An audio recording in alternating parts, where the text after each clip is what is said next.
H.E.R.O is and why are you here today? What is the decision you want to make?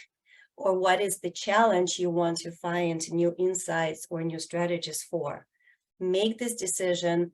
Your mind will find and listen to what you focus it on.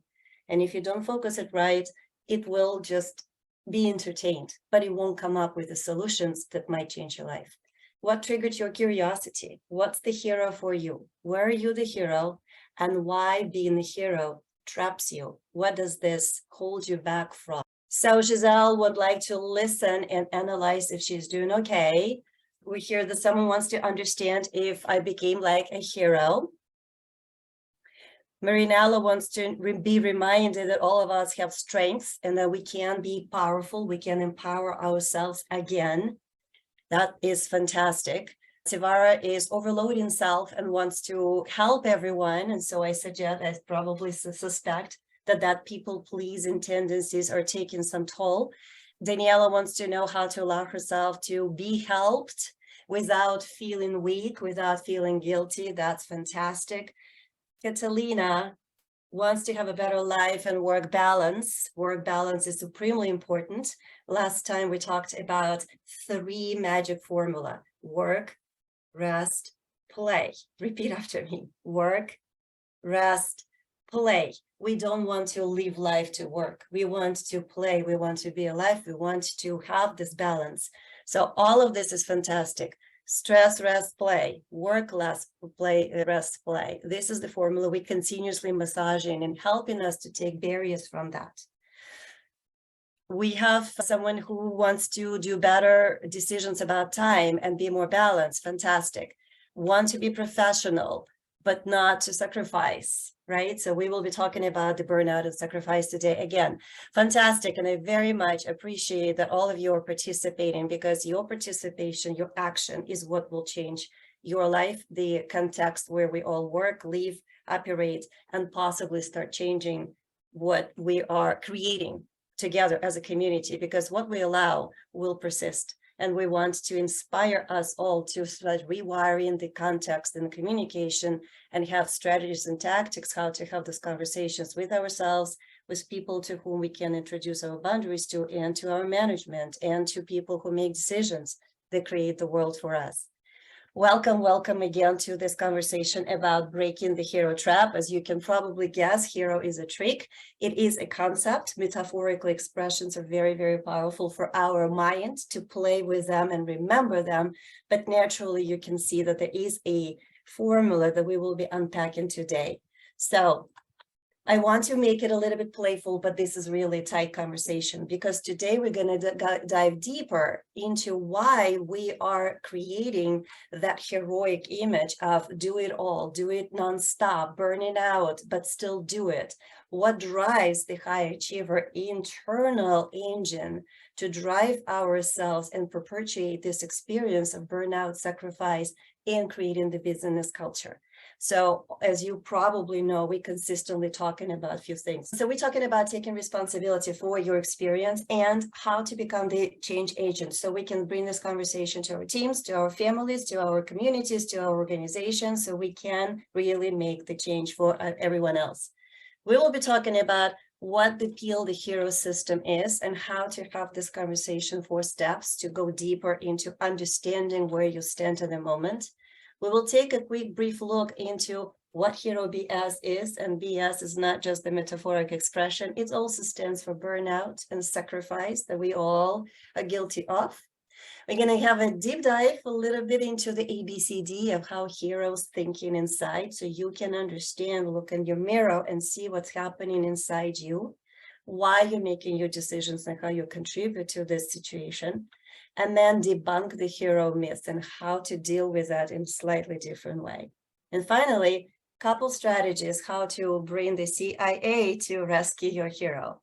All of this are frameworks that are very powerful, very helpful. They're going to be high level, of course, but I suggest that you explore them, and then we can go deeper if this is something that interests you. But I argue that we are the biggest secrets of ourselves. And the more we go back into the programs that we carry without realizing, the mindset of change agents, change maker that we can activate, that will help not just us, but people we lead and people we love. And the decisions we make, whether we recognize them or don't recognize, they shape our experience and how we show up at work, in the world, and for our impact. So before, we already talked about how we create the business culture and what it looks like. The next conversation we had was about the burnouts and strategies of success. Today, we're talking about the internal mechanism and driver of the H.E.R.O and what it is. The next week, we will be taking you deep into inside your body. Do not miss that session. We bring in an amazing speaker, but there is an internal body powers that we will be unlocking with the physician, the doctor who will be talking to us.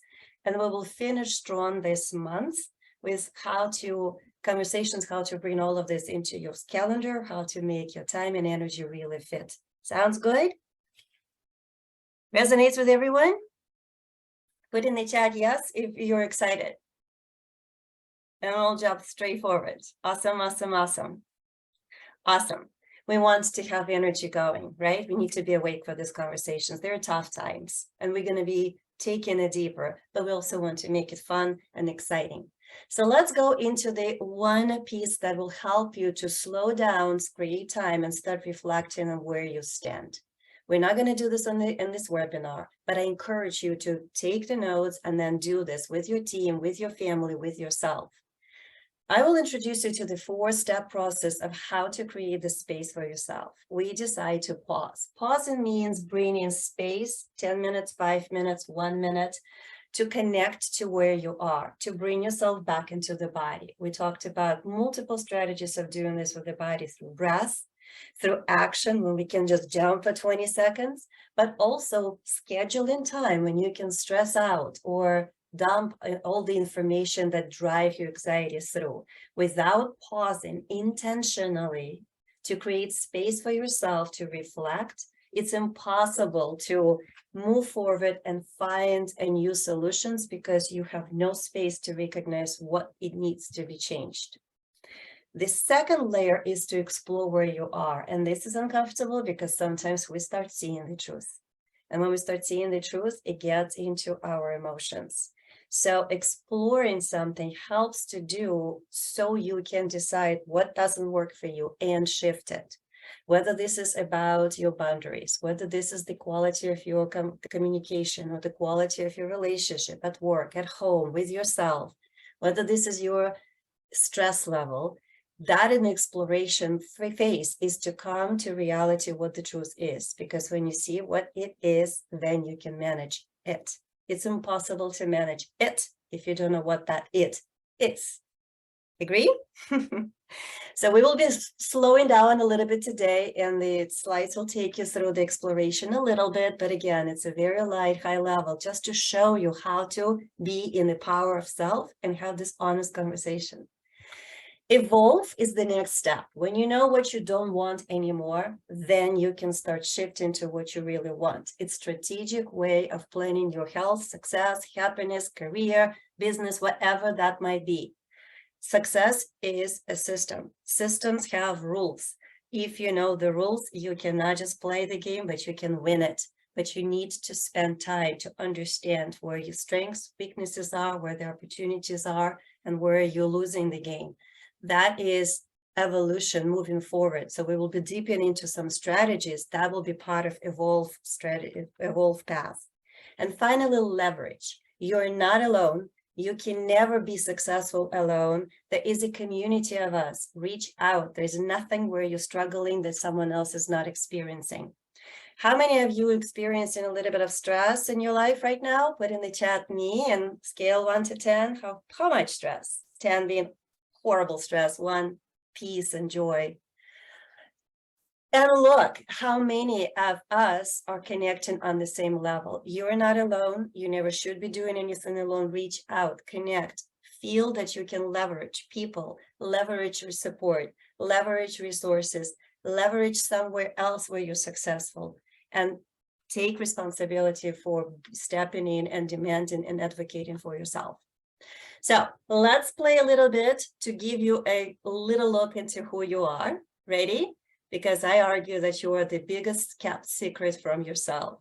And we want to expose yourself. What you can be aware of allows you to step into agency, accountability, and action and change the outcome of your trajectory. So let's go deeper into your iceberg and just get a little bit of a glimpse of where we stand.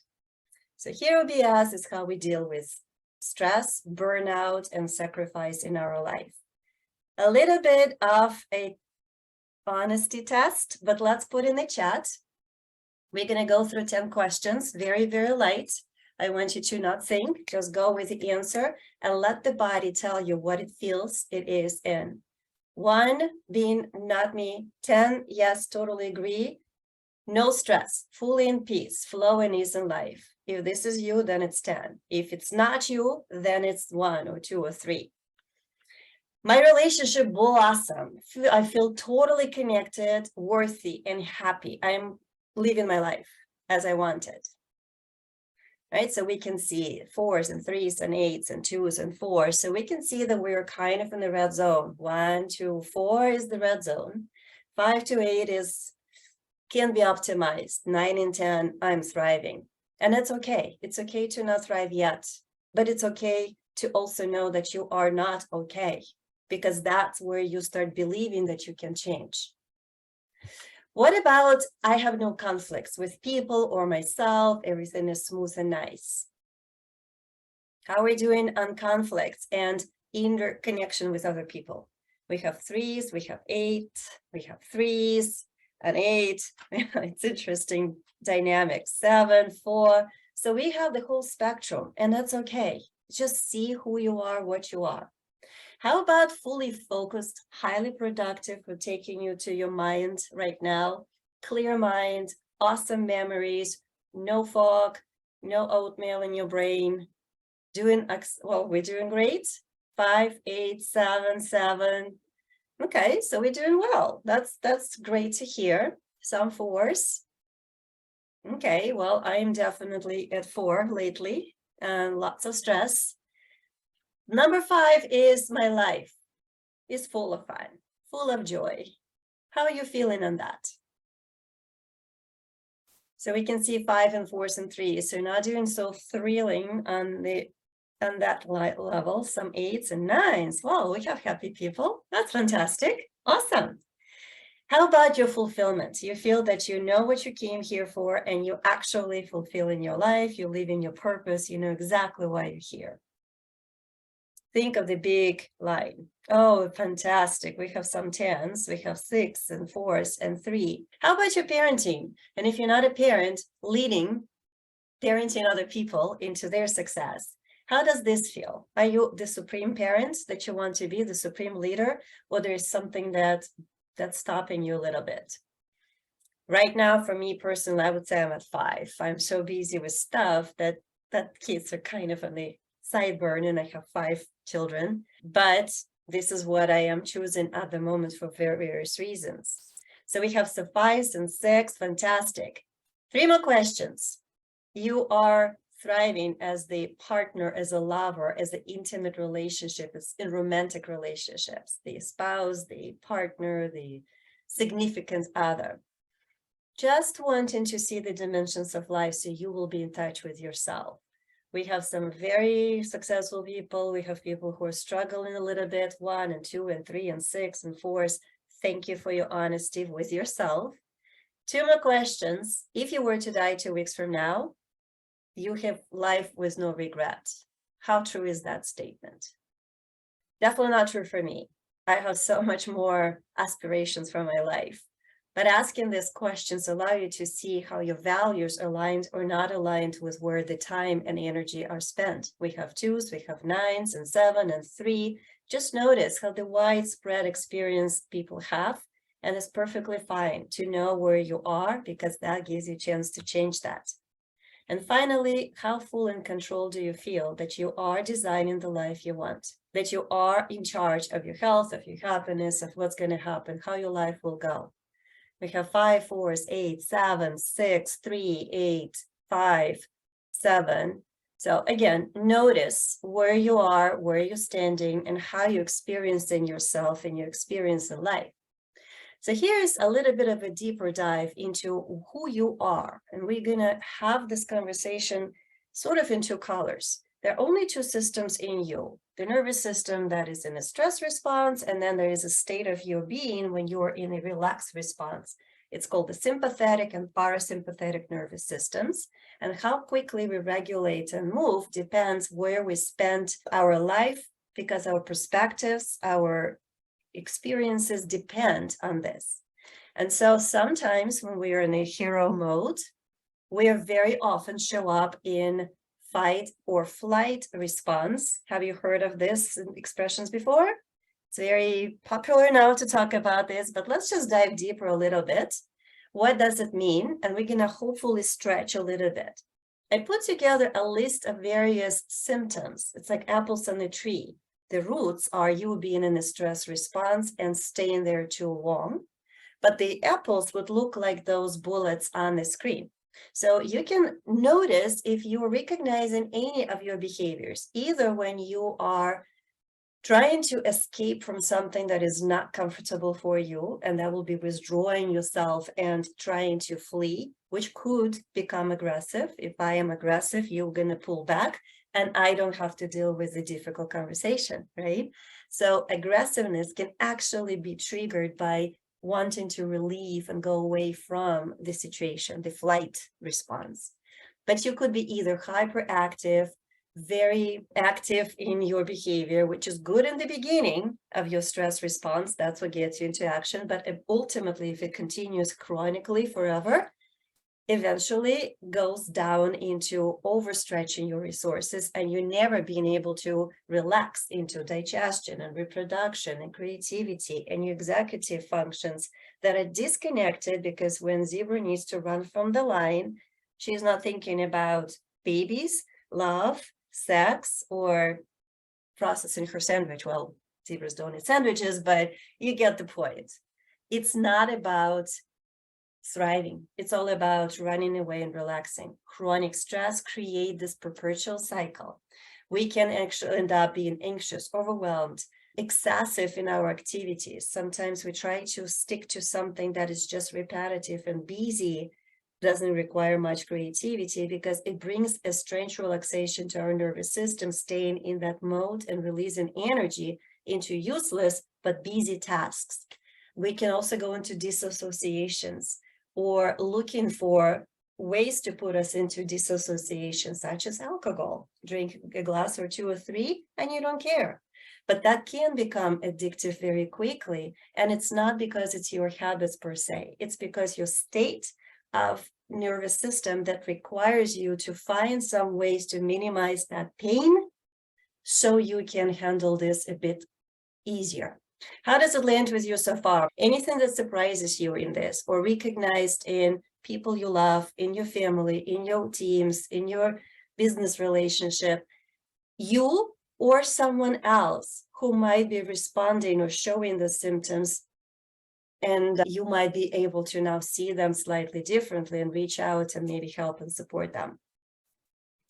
The other strange way of responding to the stress is what we call the parasympathetic collapse. It's basically freeze. And when people go into, I don't care anymore, numbing, detached, very distant, stonewalling, avoidance, lifeless, and people try to go into isolations, become unemotional.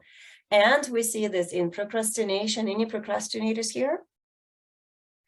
Or maybe you see someone who's procrastinating, your teens, perhaps, children who are extremely stressed out, not even being able to make a decision, indecisiveness, or committing and then discommitting, right?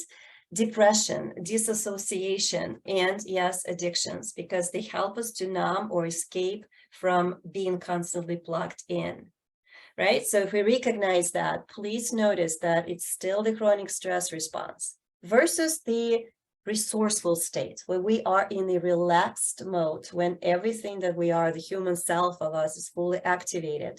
And then you can think logically and critically. You can have better emotional regulations. You have much more clear communication. Your executive functions, memories, judgment, focus, all is in flow. So one way of very quickly, let's just take a pause and very quickly go into that parasympathetic. Easiest way to do this is to use your breath. We did it a couple times in the last workshops, but let's refresh this again. Just get into the position of putting your one hand on your chest and your heart, and one is on your belly. I'm not going to go into a deep explanation why, but there's a reason for that. And then we're just going to breathe in for a few minutes, just not even minutes, few seconds. Take a deep breath. And remember that this is where we want to activate diaphragm. So the vagus nerve is actually activated, and the vagus nerves run through your entire system into your belly. And it's the one that brings the relaxation and triggers the parasympathetic response. So your diaphragm can activate it by suppressing it. And that is the easiest way why breath stabilizes you. So take a deep breath, mini pause. On the way in, another little oomph in, little pause, and then deep relaxation where your exhale is longer than your inhale.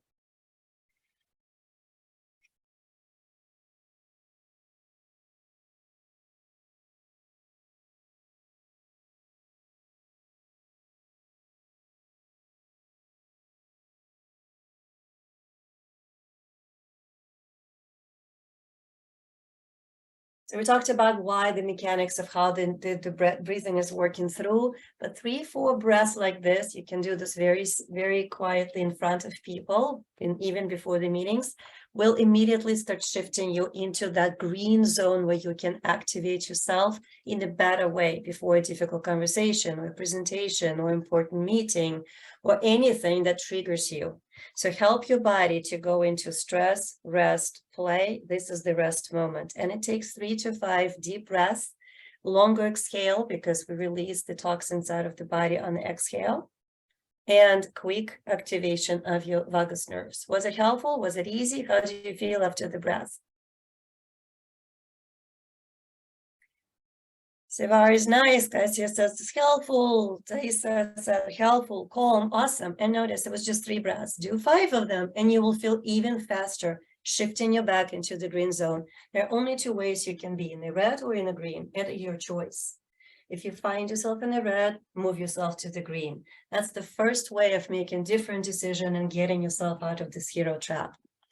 So now let's go deeper into how well you know yourself. I'm going to bring you a framework and I would like you to kind of play with the self.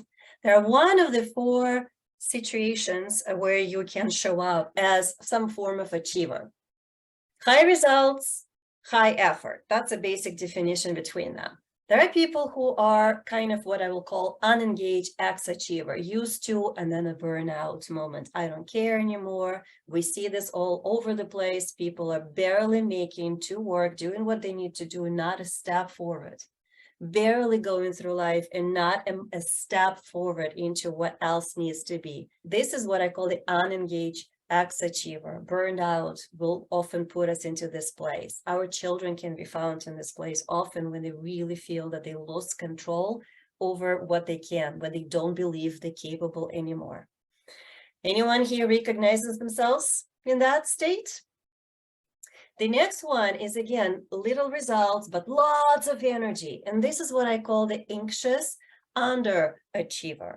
That is where we find lots of people-pleasing practices, when people try to help everyone and do everything and philanthropically and in the community and give. But when you look at the end result, they barely moving in their career, they barely have relationship that they really want. So their own life gets sort of sacrificed into lots of energy to help everyone else and just basically burst their energy into the world without building the tower that they really want.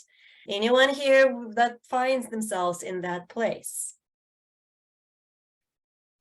The next level up is overwhelmed overachiever. Those are people who are really putting lots of effort and also have huge results, but the experience that they have is non-stop, busy hamster wheel.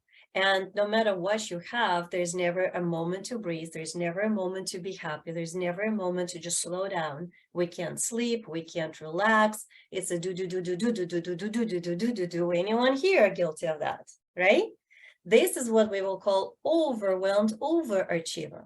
And finally, what we want to see is techniques and strategies to bring us into that place of less effort, more results, better life, better health, better happiness, better relationships, better fulfillment. And this is a strategic way when we win the game and then we go and play it. This is what we are here for, to build the conditions and the mindset and strategies and tactics and skills and communication skills to create the dialogue where we all together building this successful world of healthy success. So couple things in the chat. So now I'll go over the few F's. It's a 4F framework. But yeah, it sounds like a dream, says Sevara, but it is not a dream. It is way possible. There are people who live at 10 and 9 and 8, right? We have a couple of those people on this call. And there are people who live in 1 and 2 and 3.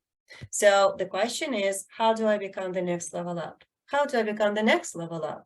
If 77% of people are living in anxiety and stress, according to the statistics that we have globally, then my question is, what are these 23% are doing differently? And how can I become 24, 25, 26, 27%?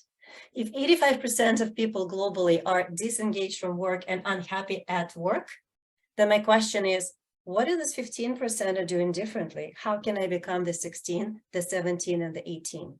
And from this place, this is where I'm bringing you all suggestions and ideas. Does it take work? Yes. There's no pill for happiness. It's work. But when you recognize that there is a human being in the universe who does it, the question can become, how can I do it too? And how can I teach other people who look at me as a role model and teach them? My kids, my team, my people, my clients, whoever you're touching. This is how we shift the perspective into how can I instead of I can't. And I find this very empowering.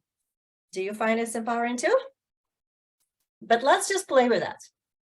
I want to hear your perspective, and it's for you more than for me, but I just also want you to share so we can see how we're all the same. We're very much the same people. You're not alone with your troubles. You're not alone with your wins. You're not alone with your success. You're not alone with your stigmas, right?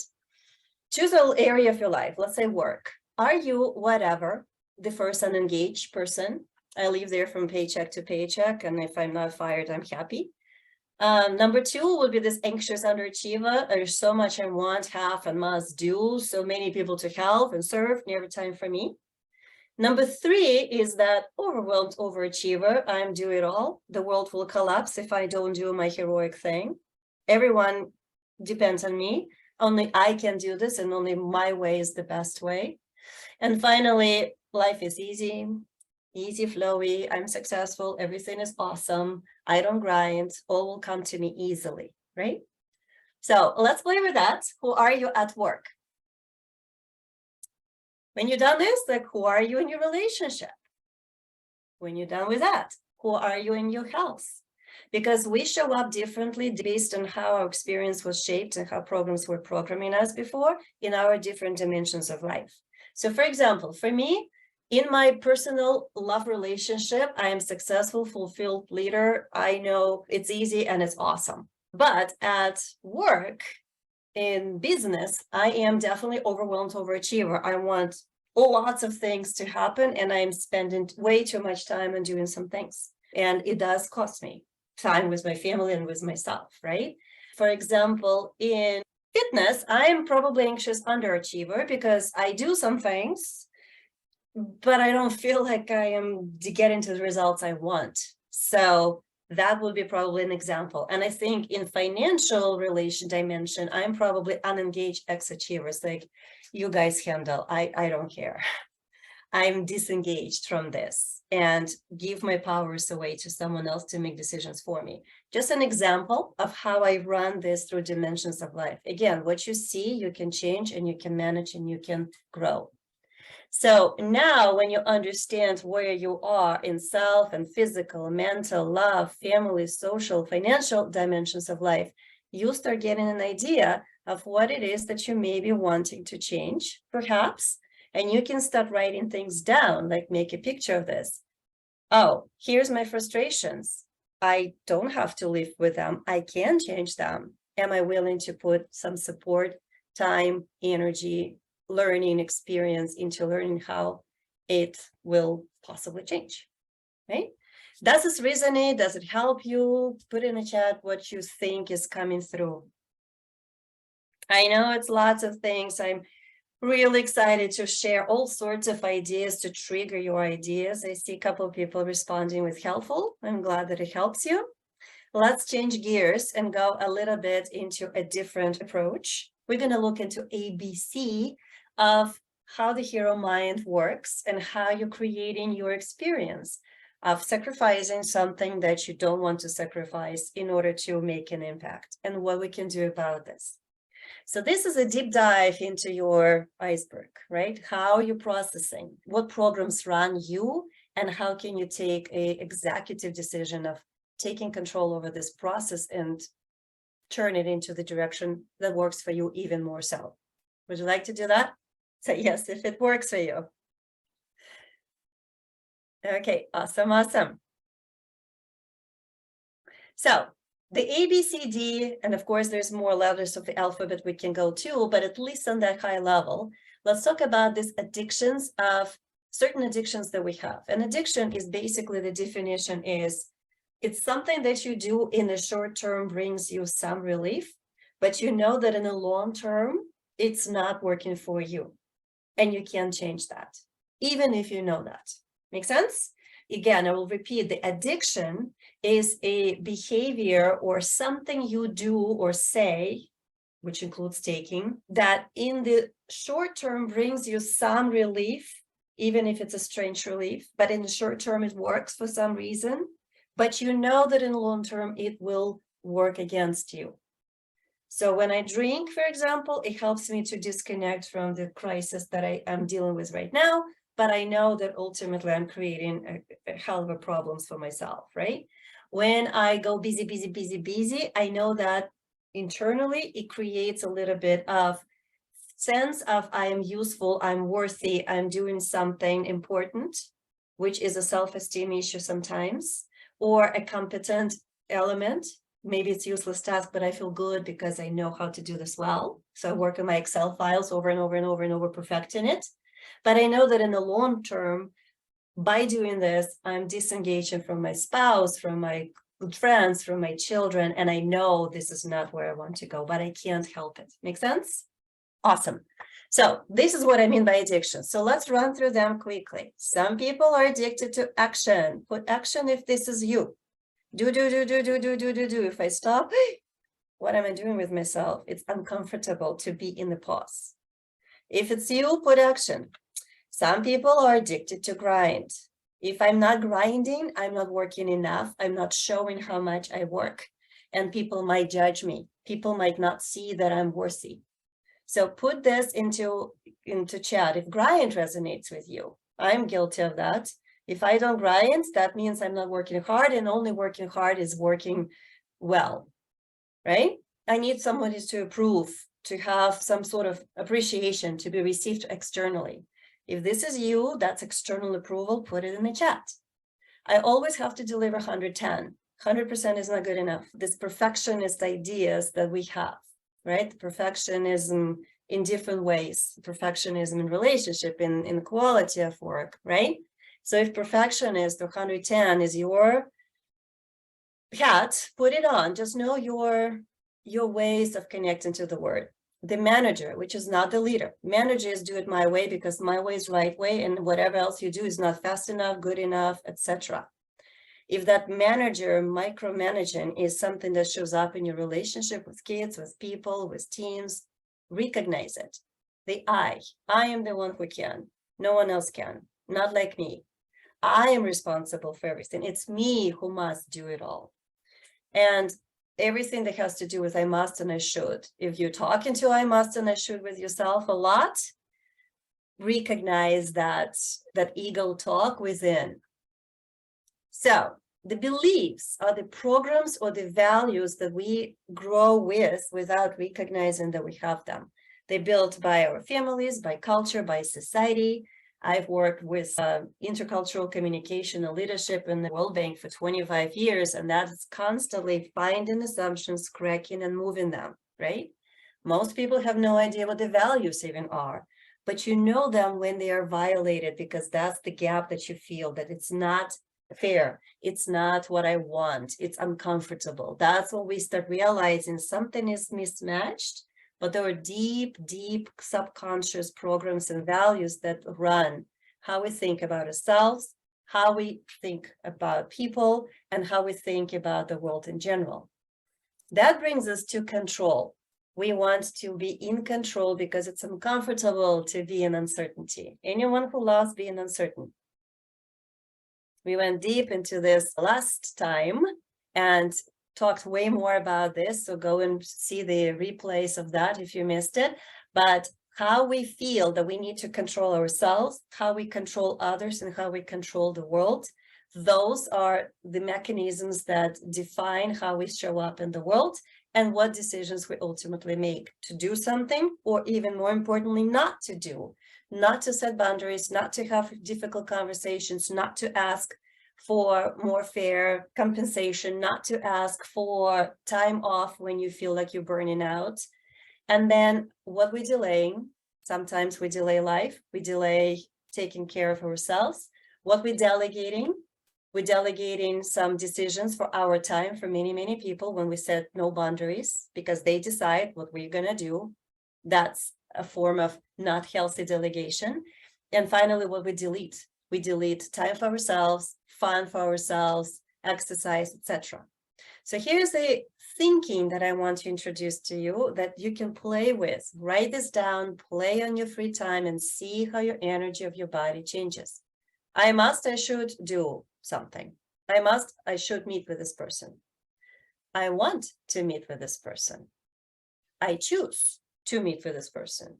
I could meet with this person. And I decided to do something, or I'm willing to do something.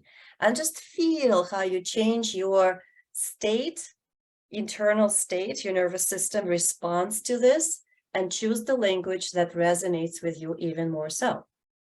Because the mind of the hero works in a particular way. You have your programs that are subconscious, things like, I must do it all, I am a figured outer, I can't be weak, asking for support is weak, I can't be vulnerable, I'm alone, etc., right? So those are systems that are work in us, built by our cultures, communities, and families, and our past experiences.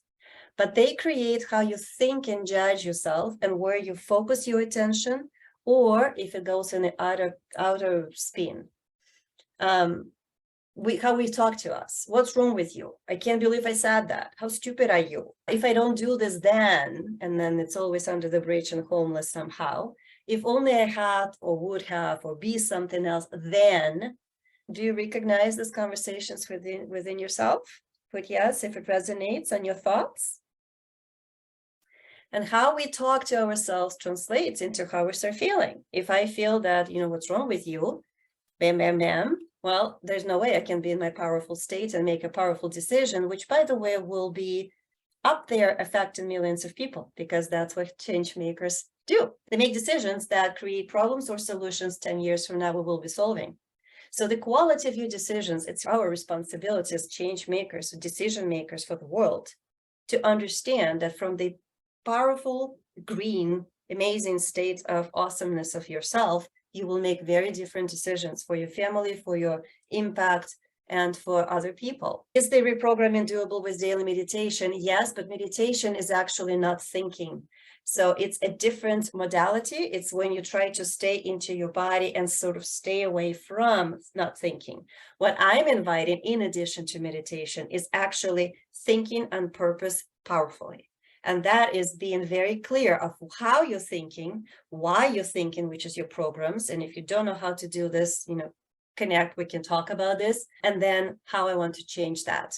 And then it's intentionally changing your thinking at the moment of awareness. I'm aware of this. That's not what serves me anymore. Shift. I have to do something. Nope, doesn't work for me. I choose to do so, or I could do so, is a different language that triggers different focus, elevates my thought, and it will cascade into different actions. Because how you think technically will then eventually resonate in your body with emotions. It's a cocktail of responses that the body produces to your electrical impulse, which is a thought. Hopeless, depressed, powered, empowered, exhausted, capable, not capable. And based on that, we will make a decision of to do or not to do something, and how we're going to speak, what we're going to try to put under the rug or bring on the surface, because this is requiring your resources from within, right? So this is basically how we go through our life internally process, and it's your internal inner technology, right? It's a human technology mechanism. And we unfortunately know more about Napoleon Wars of 1812. Here's my best friend right here. Than actually about how you think, right? Or how your emotions are built up. And this is technology. We can learn it. It's so easy to understand because you can instantly elevate the quality of your decisions, quality of your relationships, etc. So let's go into the piece of what the H.E.R.O is, the way I introduce it and help people with. And if it resonates, take it. If it doesn't, leave it, right? But it's just an exploration of options. So I translate the concept of a H.E.R.O into 4 components of what happened and also what humans involved in that. What is the environment? COVID happened. It's environmental piece. Economic crises, they happen. There's not much anyone can predict. And also our emotions inside us. They're just kind of responding to whatever we see. It's an internal random response of the body to the sensory signals we receive. Strangely enough, emotions are just physical, chemical, biochemical reaction to the world with little control on our side initially. How we respond, though, to this is fully in our control, because if someone didn't invite me to a meeting, I can decide to take it as, oh my gosh, I'm rejected. They don't value me. I'm worthless. And I probably will be, fired and then under the bridge, homeless as always. Or fantastic. They don't need me. Awesome. I have an extra hour to do impactful work, go for a walk, connect to my kids, love my husband or wife, or do something for myself, read a book and be human. The perspectives is how we decide what the world is producing for us. And that is in our control to be responsible for what we want and what outcomes we will create with that. Don't like outcome? Change your response and the outcome will change as a result of that. And this is what is in our ability to respond to. So what are the 4 mistakes that block or open up what's possible? One mistake is choosing to focus on control. If I make them do something, then, well, you can control and you will waste lots of your energy, and you may control some, but it's generally uncontrollable things. Change by definition is something new and it's uncontrollable. Or you can just learn skills and mindset that consistently put you in a state of learning and expansion. Curiosity, I'm curious. Curiosity does not take away your ability to deal with the situation, but it creates a completely different opportunity to see open-mindedness, open-heartedness, to see the opportunities that most people who are trying to control are completely trying to squeeze down, because opportunities cannot be controlled. Mistake number 2, self-sabotage. How we talk to ourselves. Notice if you're talking to yourself, well, you're so stupid, you were this, you were that, how could you do that? That's not your voice. It's somebody else's voice from the past. We don't talk to ourselves in a you form. It's adopted somebody else's judgment that you keep perpetuating for yourself because it's a program that you got programmed. You can reprogram yourself and be different. Speak with love with yourself. Okay, we didn't do this well. Okay, let's try again, sweetheart. This is also the choice. You can choose to speak to yourself this way. How you would speak to a friend. How would you speak to a child? How would you speak to someone who just made a mistake? and you're friendly and you're there as a friend. And dismissing your feelings that are consistently telling you something is not aligned. Listen to your feelings, trace them to the source, you will find the reason, and you can change the roots instead of trying to drink over the fruits. The third mistake we do is trying to focus on action and then it will something happen, not realizing that it already is. And your actions are not the way to get to feeling connected and worthy and enough. You are enough, and as enough, you can take different actions and you can say no. It's okay to say no. That's a boundary. When you love yourself and you love others and you communicate assertively with respect and love. And finally, trying to control others, humans, or what happened. It's done. Whoever divorced you, loved you, married you, hired you, fired you, all gone. Nothing you can change about that, but it shouldn't be affecting your life now. And if it does, then we need to shift the conversation and take it into the future. Knowing this, learning from this, what can I do? So I am not gonna go deep into this, but I want you to see how we build up these thoughts. I'm not good enough. I'm so stupid. I don't fit in. They all trigger the feelings. This is how you experience your life. And when you feel this way, your actions are going to be procrastination, self-doubt, low self-esteem, or opposite to this.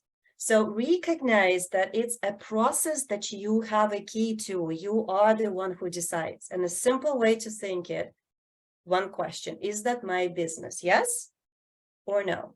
If it's my business, that means I can choose my thinking, reprogramming, my feelings, my actions, my outcomes. If it's not mine, I can't do this, then it's not my business. And it's absolutely out of my zone of worry. And this is a conversation you teach yourself with the CIA framework. C stands for control. Simple question. Think of a situation. I'm about to be fired. Am I in control of this decision? Yes or no? Just drop in the chat what you think. Am I in control? No.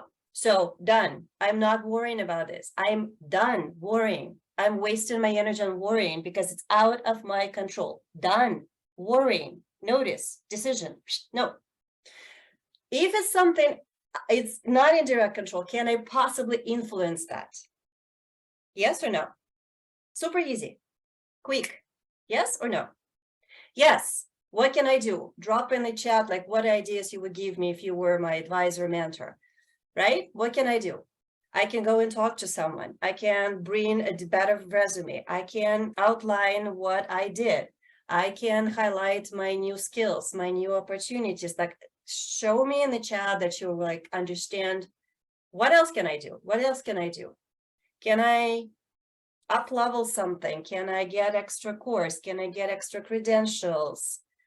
So print it out and have it in front of you. Yes, do this. Request a letter of recommendation. Go and talk to people who know me. I mean, there's so much I could do if I feel that I'm empowered to influence people, but I'm not expecting them to change their decision because it's out of my control.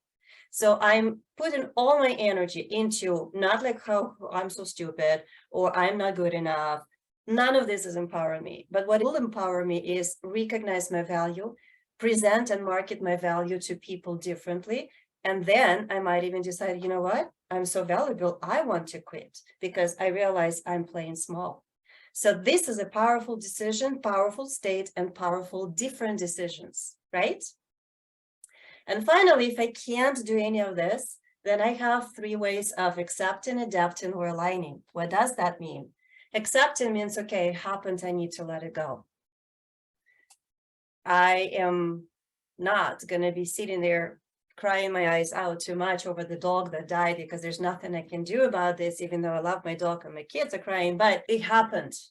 I can accept it. There's a process of grieving and going through emotions, but I can accept that someone kicked me out of my work. Adapt means, oh, so you don't like this? How can I do it better? And you go and you talk. It's a search of communication. You ask questions and you change to adapt to what is better. And then finally, align is when you bring a different perspective. You can step into a different vision. You can see your impact differently, and you can find the extra oomph into aligning this to the greater mission that you have. So, for example, I might not build my career the way I wanted because I wanted to also be a mother of 5 children, and I built it enough. And I know why. So I'm not focusing on not building my career because I know that in whole, I also became an amazing mom and an amazing missionary and an amazing philanthropist. And it's okay for me to not see my career being 110 because in the bigger scale, I'm aligned with my values of how I want to see the world being. Does it make sense? So it was a fleshly, quickly run through, but here's what we talked about. We talked about the 4-step peel process of how to go through, pause, examine yourself, evaluate, and leverage. We talked about this BS concept, burnout and sacrifice. Know what you have, deal with that. We talked about the ABCD and how the mind works. We talked about debunking the hero. The H and E is not your control. My business, not my business, and learn the skills of communicating assertively and boundarily wise. And finally, the CIA, quick decision making of where my energy goes. You will see that, so make a picture of this if you want to, but we're talking about connections, communication skills, mindset skills, resilience skills, emotional intelligence skills. They're buildable.